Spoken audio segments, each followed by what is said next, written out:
Let's bring in a member of the House Homeland Security Committee, Florida Congressman Carlos Gimenez. We're going to get to Carlos in one moment because we want to talk about what's going to actually happen at these hearings. Carlos, welcome to the show. It's my pleasure. So what are you looking at garnering as a way of information in the hearings you're going to hold with Secret Service? Starts with the suspect.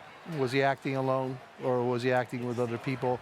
It's then goes on to how the Secret Service set up the security, how they work with their state and local partners. Because look, I used to be a firefighter. I was on the SWAT team, and I know that when the president ever came to Miami, that it was not just the Secret Service that would dictate. I mean, they would coordinate, but the actual protection of the president is a multi-layered event where the Secret Service takes care of some things, and then they rely on their state and local partners in order to provide additional protection. So we need to go into that.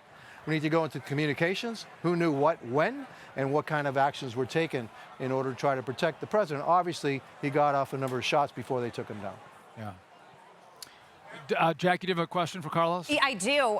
From the looks of it, voters at the RNC are feeling they're energized, they're motivated. They are throwing their full support behind Donald Trump and his newly announced VP pick, JD Vance. I'm wondering what you think, Congressman, of the pick that he made and where we go forward from here, because this is a tremendous opportunity now for the GOP to make its case on policy and to say to voters, we have come together and we want your vote. And even if you weren't going to vote for us, here's why you should. Look, we are a united party. We are united behind Donald Trump. And we're now united behind Donald Trump and JD Vance.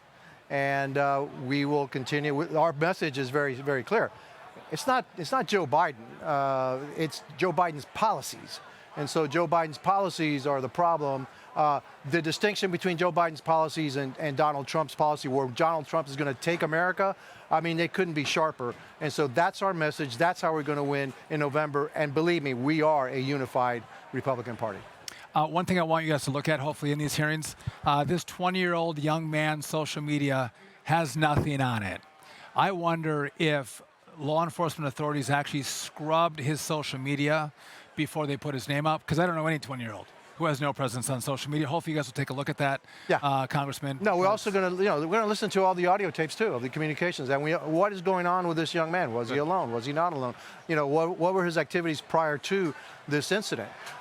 Because even though they say he was acting alone, we've got to, turn over every single rock, look at everything, because this is unacceptable. Look, to have a shooter get on a rooftop 130 yards away from the president and have a direct line of sight and that's not accounted for, that is totally inexcusable. There's no excuse for that. Okay? And so what else happened? What were the breakdowns? Did we ask for more? Did Donald Trump ask for more security?